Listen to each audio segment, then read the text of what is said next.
to Uncontrollable, the podcast where we break the stigma, get loud, and get real about youth mental health.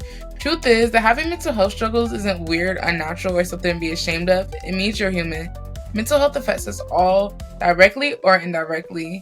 You're not alone. We're here to remind you that some things in life are out of your control, and that's okay. Sometimes you just have to embrace the chaos.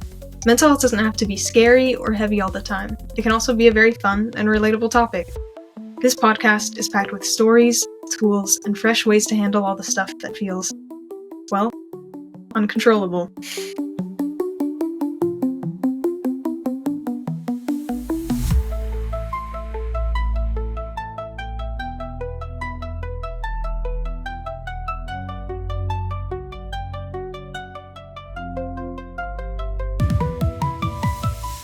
Hi, I'm Madison Mays. And I'm Sophia Lee. Brought to you by Cloudcast Media. Our goal is to eliminate the mystery and myths regarding youth mental health and to answer your most intriguing questions. So let's have some fun and explore the uncontrollable. My name's Quinn. I've been a music teacher for about 25 years now. My career has spanned a lot of different things, including orchestral conductor. I've also been on nonprofit education boards as president, serving 1,700 association members. I've also done stints as a youth mentor, and I'm also a certified life coach. Okay, so how are you feeling today? Doing very well, thank you. How are you both? Good. Good. I'm good. Happy to have you here. Thank you for inviting me. Where would you like to start the question? As we're talking about music, kind of, and we just talked with the Saluna app about how journalism and self-expression can really help people deal with their emotions. How do you think self-expression can be powerful in regulating sort of how you feel? Yeah, self-expression. So it's interesting when I think of the word expression, I think about the difference between expression and communication.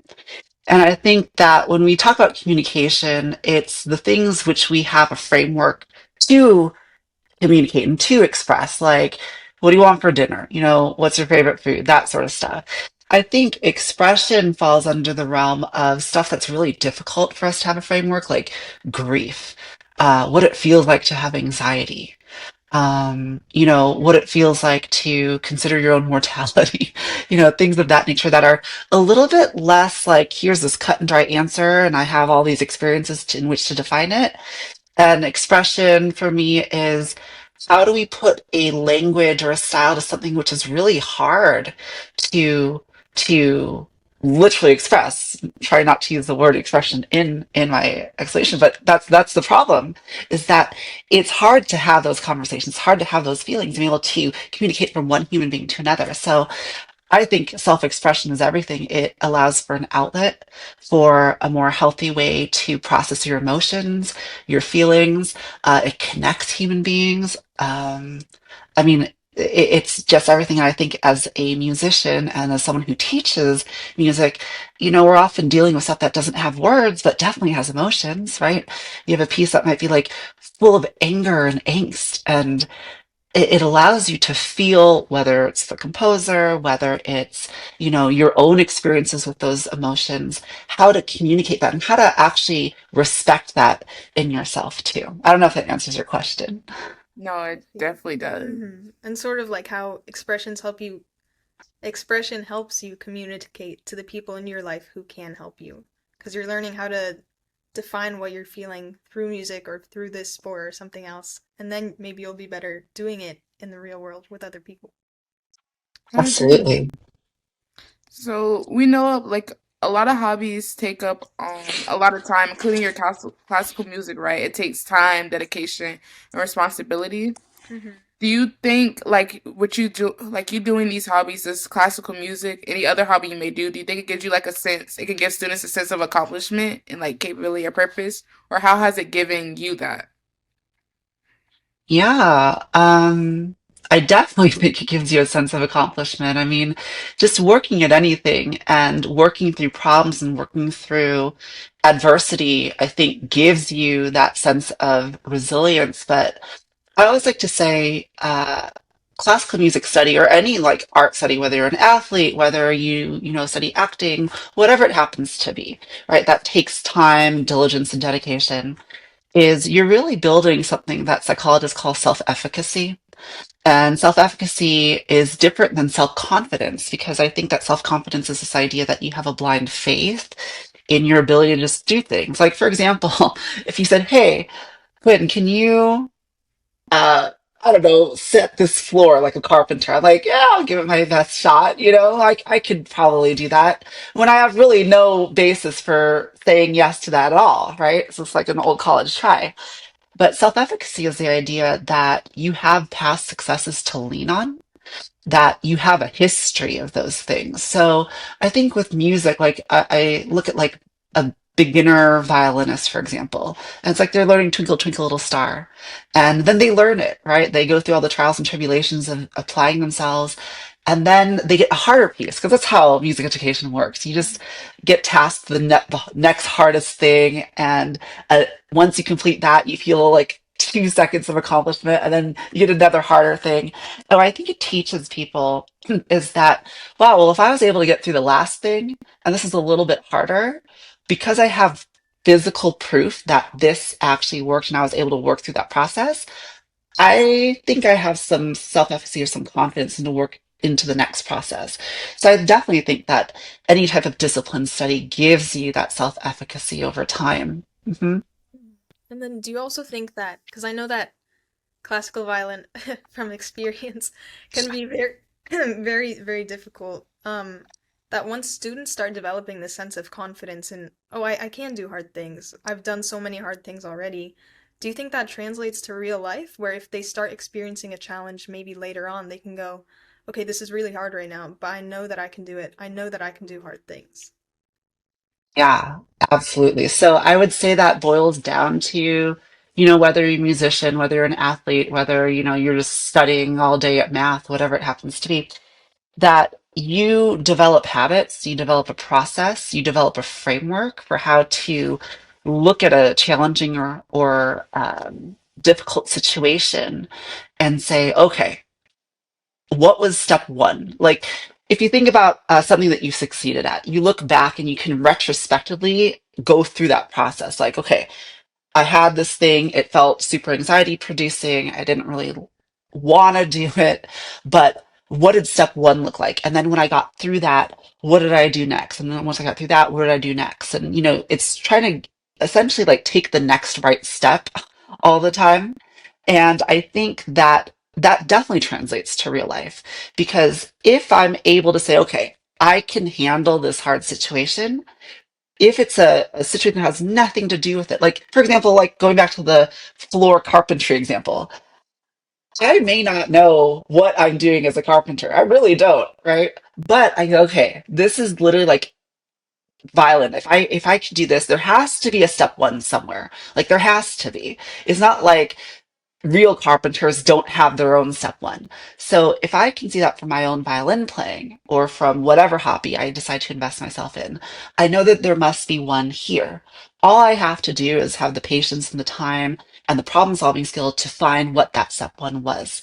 I don't know if that makes sense, but it definitely makes sense to me. Finding a process to do things even if you don't know what it is yet. That sounds a lot less anxiety producing than just flailing around and hoping that you get better. Right. So would you say like classical, like what would you define some of your passions as?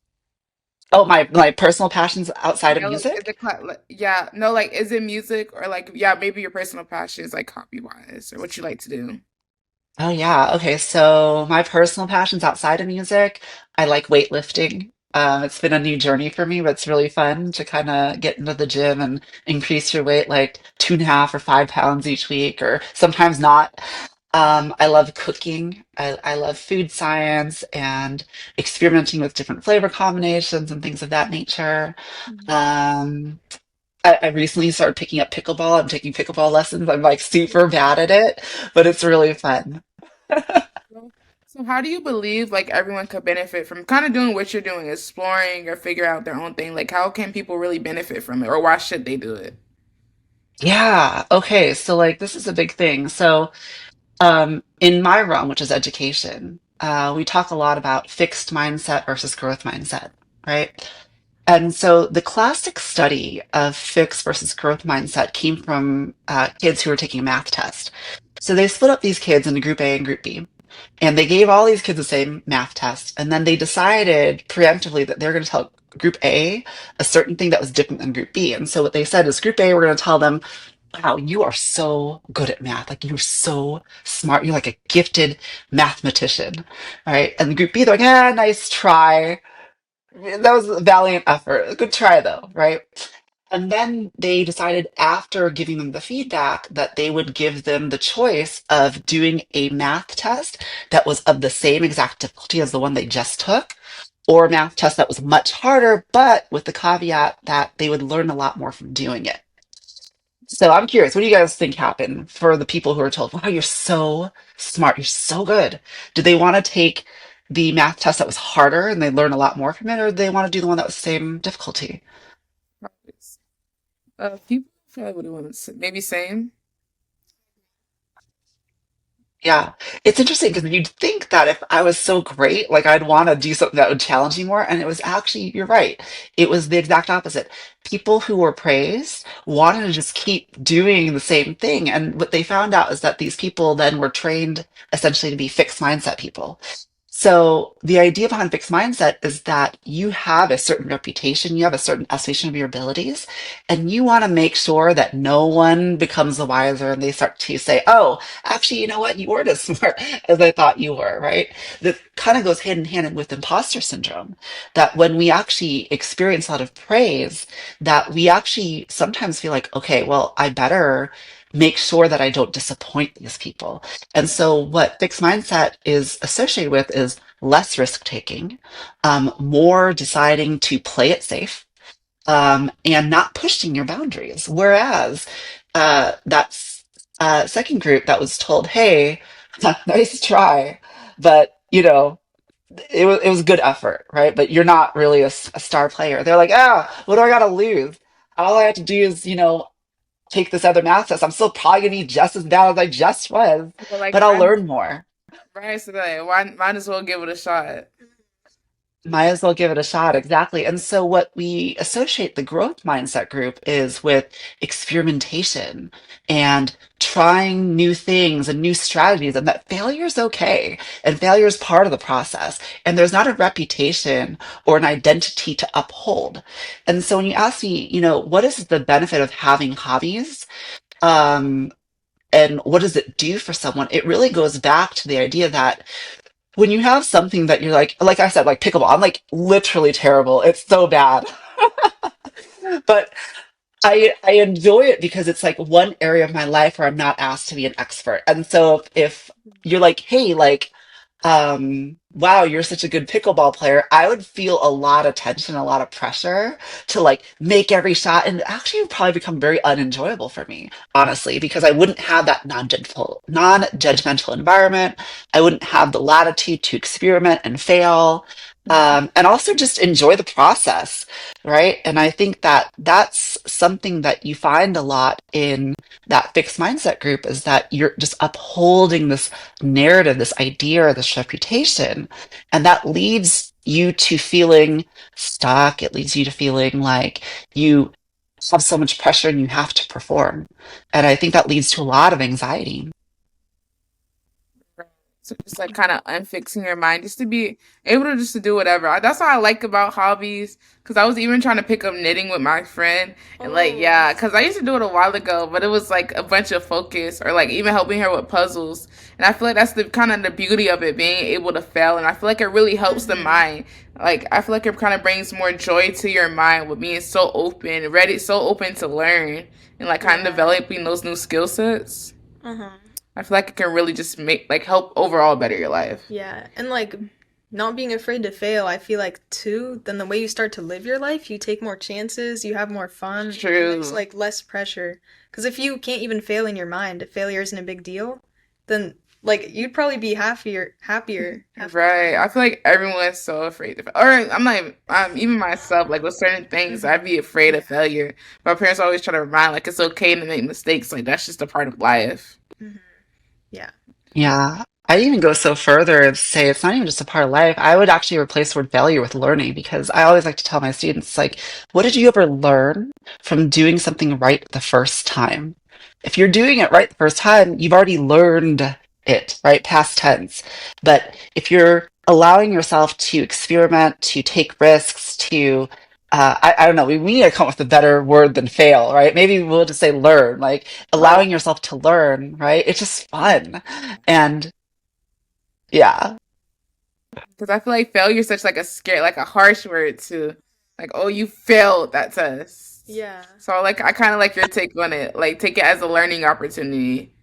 Because, like, what Edison said, like, didn't that one reporter asked him, like, do you feel bad knowing that it took you failed like 1,999 times before you made the light bulb? And he's like, no, I just learned how to not make a light bulb 1,999 times. So yeah, that's cool, like changing your mindset.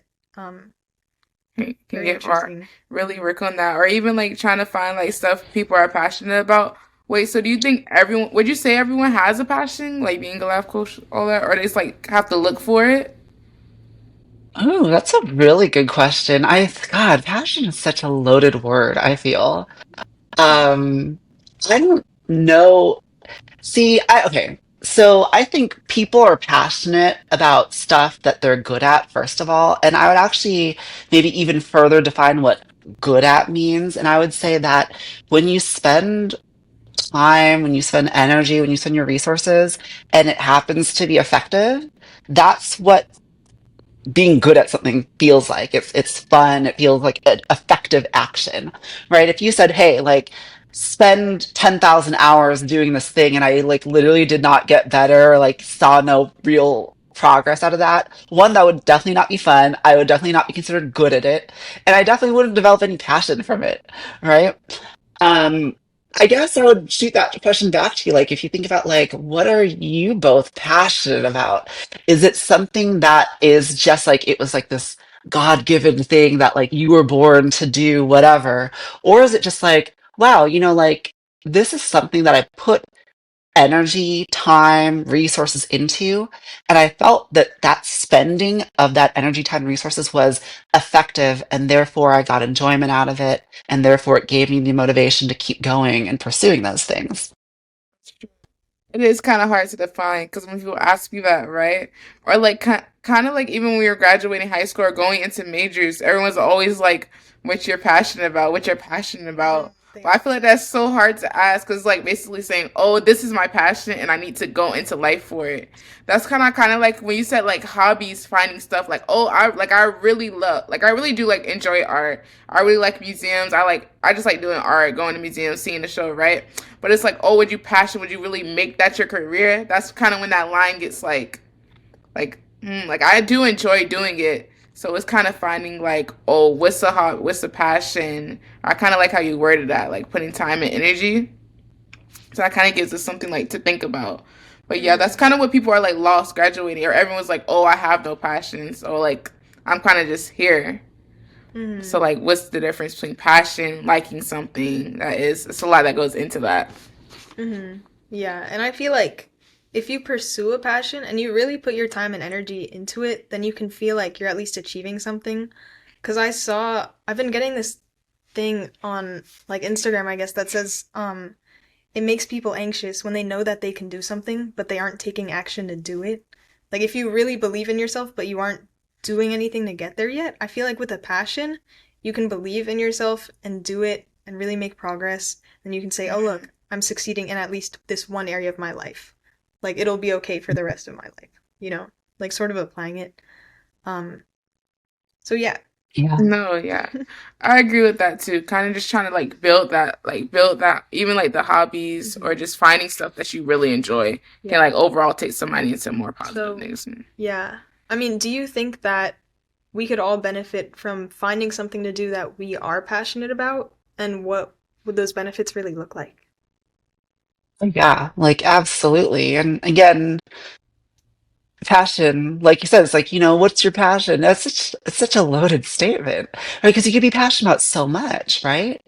And I feel like that passion, we link it to that motivation, just like it's self-propelling and whatnot. And to go back to what you're saying about that Instagram post about anxiety and being like, I can do this, but I don't do this, and I am not taking that action towards it, but I could. I actually attribute that back more to like that fixed mindset, right? It's like, well, it has to be at this level, this standard of excellence. And if it's not at that, then why am I going to take the time and energy and resource to go do that? And is it even really going to be worth my time or anyone else's, or it's going to fall short? And there's all these structures around it. So I think that's more of a mindset thing. But yeah, I think that everyone can benefit from having a passion. We're defining a lot of words today, like redefining or coming up with new We are words. redefining it. Mm-hmm. Or even people talking about what can have a negative impact, like losing passions too. Ooh. Like I hear this happens a lot for like Oh, sports or men in sports. They're like or just not even men, just people in sports. So you can lose a Yeah. passion, something you grow up loving, and it's crazy how something like you can love so much gets like taken. And I feel like Mm-hmm. oh my look gosh. Yeah. right. And like it's like should you replace that and what like I wonder if that's a whole like because you used to love something so much and then it gets taken from you.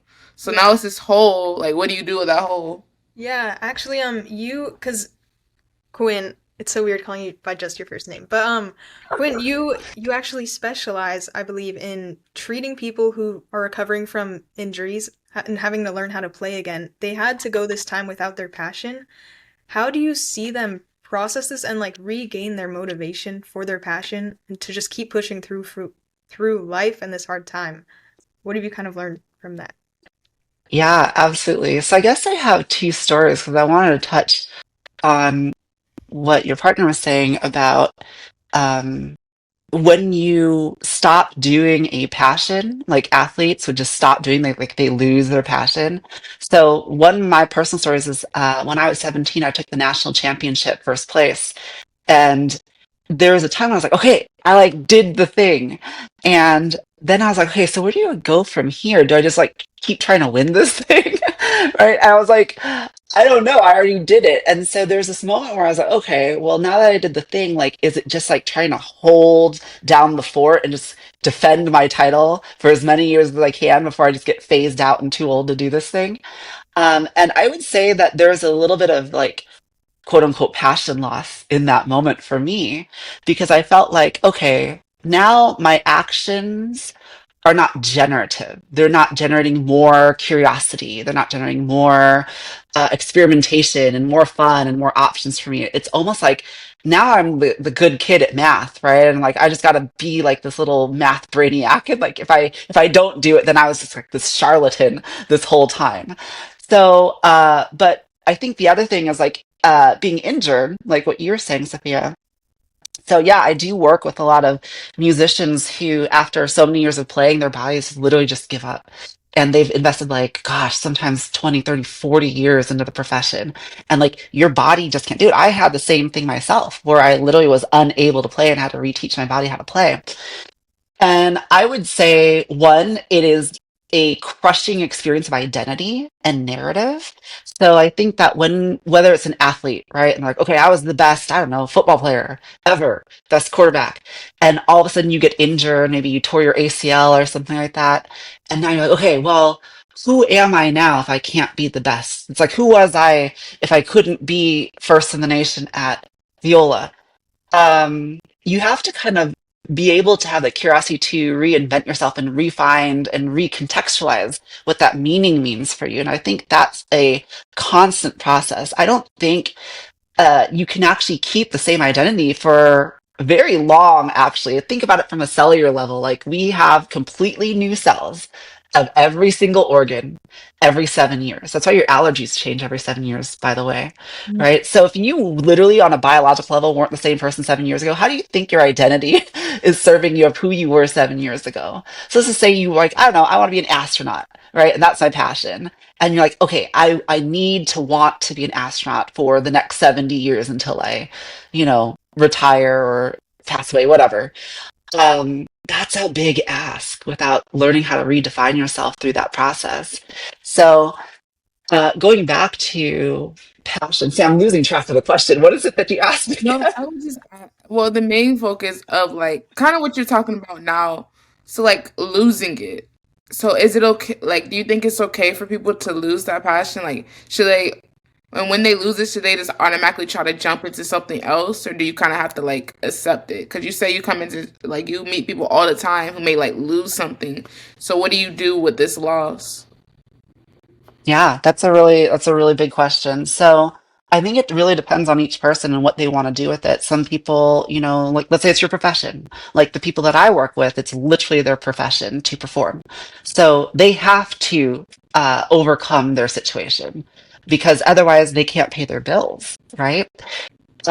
I think in the case of something where it's a little bit less severe, like maybe it's a hobby, maybe it's like your knitting that you're trying to do, right? And like, let's say you, for whatever reason, you got injured and your fingers didn't work anymore and you couldn't, you know, work with the knitting needles anymore. I think that's something that you can repurpose probably pretty easily because it's not really part of like your core, let's say, professional identity as an expert. You can redirect it. But I think the thing is with that is really instilling that idea of curiosity and play and experimentation. And whether you're a person who is injured and it's your profession, it's trying to re-invoke that idea that, hey, like, you don't have to do things the way that you were doing them. Obviously, if you're injured, the way that you were doing them, not so great. That's why you're here, right? So let's come up with a more playful way. Let's come up with a more innovative way of thinking through what you used to do. And maybe we come up with a better solution that feels more authentic to you, right? Um, yeah, I don't know if that answers your question, does it? It's basically like even when you may lose it, just finding what fits for you. Like I feel like a lot of people are, or like basically when they fall out of love with something, cause like I felt out of like I said, I used to do really well in art. Like I used to win awards in like middle school, elementary school, even upcoming in high school, and then I kind of had some stuff going on, and then I kind of just like lost it, and then like and I didn't do it for like a couple years, so I kind of felt out of love with it, and I've slowly been trying to like regain it. So I feel like making sure, and I kind of like was mad at myself for it because I used to like really connect with my family for it, and I feel like making people feel like it's okay to fall out of love with something, it's okay to lose something, and like you don't really always have to find your way back for it. That's Mm-hmm. kind of what's going on. Just like even with like where you said some people are getting injured, either they're gonna come back to it if they really want it, or like you said, find it kind of have another purpose for something else. I would Mm-hmm. say it's really kind of going that route. I would Yeah. say.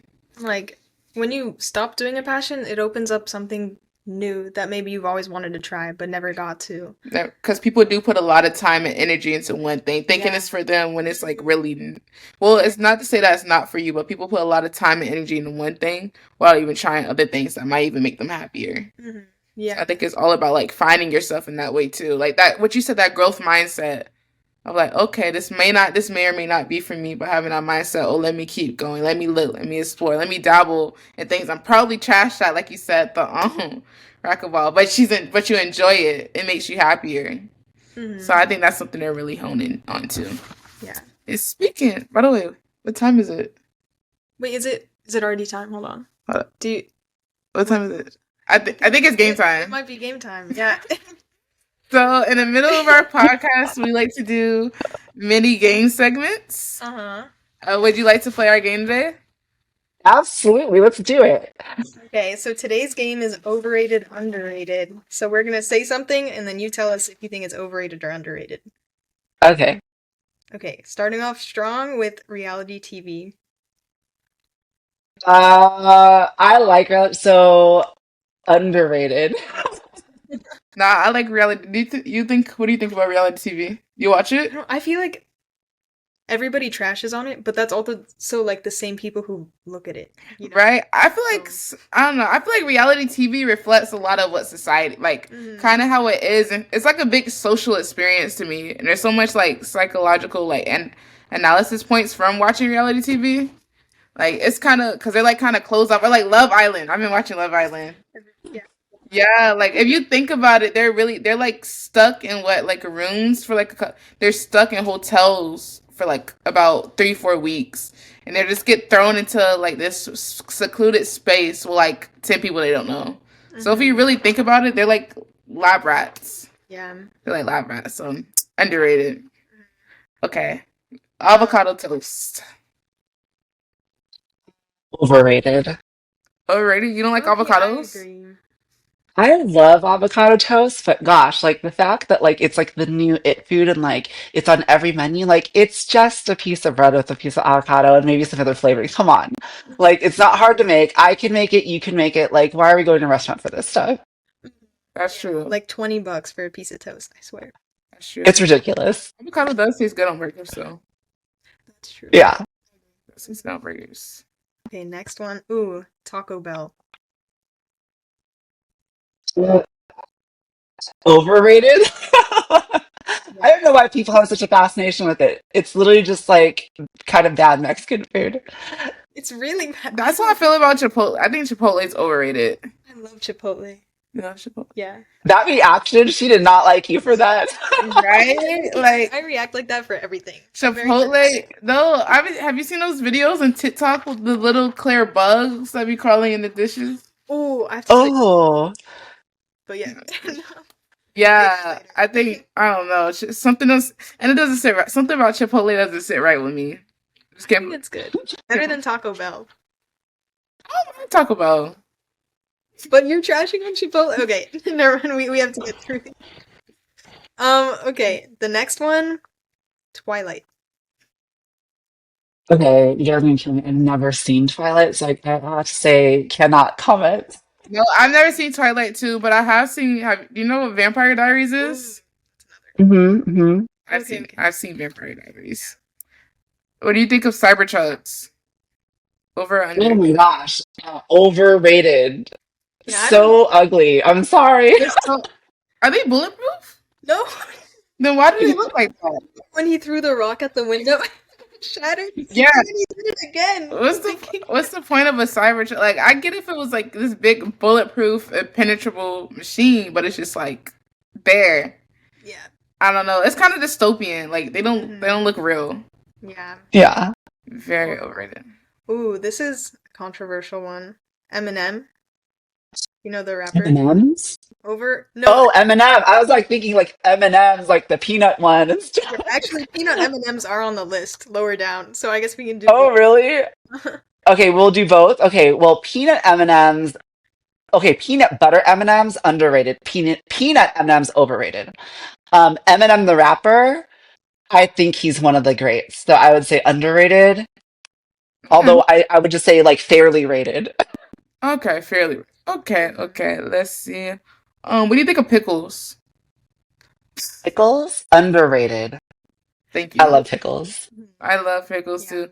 Are you a condiments person like mayo, mayonnaise? Yeah, I love sauces. Love all like little accoutrements. Like when I get a hot dog or whatever, it's like full of everything. Wow. Oh, okay. Have you ever had Never had a like hot baked dog. bean? You never had a hot dog? Or no, I haven't had one in like years, but I've never had a hamburger. You've never had a hamburger? Because I've never eaten cow meat before. There's like Impossible. Ever, ever? Yeah, I've eaten impossible meat, but never like an actual like cow. Oh, that's crazy. Yeah. That's crazy. Let me see. Fast fashion. Fast fashion. I don't know how to respond to that. I guess These it's are- overrated. It's really bad for the environment. Yeah. Is it not just what is fast fashion? What It's is like I guess like all of the trends, micro trends, like Fashion Nova, Shein, and Temu are like taking over. Yeah. they are? I think Temu's Mhm. overrated. Think tuna is overrated. Yeah. It's cheap though. Like get like a rug. Oh, is that like fast fashion? And get a good rug. Are there any more? Um, staying in. Wait, going out partying. Overrated. I'd rather stay in. You rather stay in, Really? I like going. Hmm. even if it's like not even Yeah. party, even if it's like a venturing. Oh no, I'd rather stay in. But okay, I have a question though, because you're like, I'd rather go out. Is it because you're normally in all the time? Oh. That's yeah. I feel like I could go out more. Like I go out a decent amount. Like you know how some teenagers are like out, like they're always out. Mhm. I feel like I don't. Yeah, I don't feel like I go out as much as I want to. So Mhm. maybe Yeah. I do want to go out more. Like I go out, but not as much as I would like Mhm. So maybe that's why. It's always fun It's when we go always, out, I but think. it is fun to go out because. Mhm. But have you already had like you've done all that? Yeah, were you a I've partier? done a lot of stuff. I'm old. So, Oh, so you already had. So yeah. So now it's like staying, staying, yeah. It's like enjoying. after a day of work, you just kind of want to just like chill out, you know? Oh, I see, I see. Okay. Well, I think that's a good Yeah. one to end our mini game segment. I hope you enjoyed our little game. But that was so fun. Thank you. Okay. We'll just have a couple more questions for you. Oh, Sure. babe. Anyways, um, yes. We kind of want to talk about like nature too. So like we're kind of like going on like just the like hobbies, activities, doing stuff. Like the importance. Do you like to go out? Oh, you say you like to stay in, but do you think like it's important to like go outside once? It kind of just like take a like relax, reconnect with nature. So yeah, absolutely. I think that one of the things that nature gives you is perspective, right? So let's just say I'm just like in my world and, inundated with all sorts of stresses and worries and whatnot. It's like when you get out in nature and you actually like feel like, wow, like the world is going on and I am a part of it, but I'm a small part of it. All those little micro like aggressions that life takes out on you just seem to kind of disappear. So I think it gives you a lot of perspective. It's like, okay, like in the grand scheme of things, like my avocado toast that wasn't that great and I had to send back does not matter. That's true. So kind of like a little like humbling, just like humbly being humbled. Yeah. Yeah. That's good. Yeah. I feel like especially in this like digital age too. I was talking about it in the past episode too. Like sometimes it just helps to go outside, just touch the grass, like you're Mm-hmm. really in the Yes. mood. Or like kind of like I be doing this sometimes too. Like I had a friend and she was just like, yeah, like we should just go sit. And I was like, sit, like you're in the sit in the middle. She's like, and kind of like just pay attention to what's going around you. Cause in a way, you kind of realize how many things we like low key avoid, and like we get so like locked into our mind and what's going on around us that we like kind of we avoid things like we don't even pay Mm-hmm. attention because you know what I heard like kind of when you dream of like sometimes I have faces not faces it sounds weird but like I'll have a dream right and it's someone I've never spoken to or seen before and then I read Yeah. somewhere like those people you don't know are just people you actually seen in your peripheral vision you just like haven't really paid them no mind. I've seen that somewhere Mm. and that's kind of a cool way to think about it like how we get so lost in our own mind we don't actually like we don't really pay attention to what other people have going around. And I think that's where a lot of other issues like self-esteem issues and other stuff can go around. We're like so centered on us, but everyone's their own little life. Uh-huh. And like kind of going off that, like sometimes we get like I know this is kind of true for a lot of kids in California. You might tell them another state on the East Coast and they're like, people live other places but California. No, And yeah, like the same with America too. And like I think I started playing this geography game where you name all the countries in the world like as fast as you can. And I never felt more like connected, I guess, like to the rest of the world and like outside of myself when I was playing that game because I would look up all these like different capitals in all of the world. Like, bro, tell us why our capital is so ugly. Like that actually makes me mad. But no, but no, like yeah, just thinking about all these other people and like stepping outside of yourself and out of stepping outside California. of yourself, which is like hard. So yeah, I be thinking about like, dang, there's really so much going on we don't even. So that's why like sitting outside, just looking around, like, oh, this is air. Like we actually there's wind blowing around. Like there's grass. The grass move. The grass moves. No, because you don't even think about it. It's That's so true. No. you don't even think about it. So really coming into that, Yeah. and we could also talk about because you said you're a life coach, like because we were just talking about like what do you think about the importance of sleeping and exercising? How do you think that affects your mental health? No, it's everything. It's literally everything. I mean, sleep, of course, one, it helps with memory. Like your REM sleep cycles are where your short-term memory transfer to your long-term memory. So just that alone, you just really need sleep and you need full cycles. It helps with emotional regulation. It helps with your ability to absorb stress and anxiety. It helps with your willpower reserves. I mean, like everything that you do, every decision that you make, every thought that you have is literally powered by your rest cycle. And if you don't prioritize it, it makes you less able to deal with the rigors of life, period. And just in terms of exercise, yeah, like you think about how many endorphins, how it lowers cortisol, how it helps you deal with anxiety and again, mood regulation, insulin resistance, all those things are affected by your exercise ability. Plus, think about it, like your brain is powered by the oxygen that pumps through your blood, and that blood is pumped through, of course, a heightened heart rate. So, you just become more clear, more present, more able to tackle everything. And when you don't have those two things, you are literally like a phone that has like 7% battery and you're just like hoping it lasts throughout the next day. Like you can't do it. And even if you did, like you're trying to operate on such a low frequency where you're like try not to use that phone. So it's like as you see it click from 7% battery to 6% battery, you're like, dang, I need to reserve more. So you're actually engaging a lot less. So yeah, exercise and sleep, I think are pinnacles to mental health. Absolutely. And performance. Yeah. And another thing, because I was kind of talk about like stuff that helps the brain, kind of what you're talking about, like memory, like kind of helps the brain work. That always has us thinking. Because I feel like sometimes we get caught up with watching movies, watching TV, kind of just like not using our brains, right? And then I remember I was talking with my grandma, my great grandma. She's like 86, right? And she's like still perfectly fine. She still cooks, she still drives, and she does all that, right? And she would just always preach to me like our mind is everything, right? She would preach like the importance of our mind and keeping it working. So every day she does something to like train her mind, right? Like with she does like a crossword puzzle. She'll play like crossword puzzle, and she taught me how to play solitaire. And she would like really preach that. And I remember I was looking up something like how really having your brain working challenges for your brain, critical thinking, like it can help with like what's it called like Alzheimer's, Alzheimer's, right? amnesia, dementia, right? Dementia. Stuff that keeps your mind Yeah. moving. So like that's like even like doing wordles or like even reading stuff that really helps challenges your mind to think. Because that's why I said we get caught up in like our own things, and sometimes I'm like, dang, I really haven't even thought today. I like binge watched the show for the past 5 hours. No, I be getting scared. I'm like, oh, I just lost the brain cell.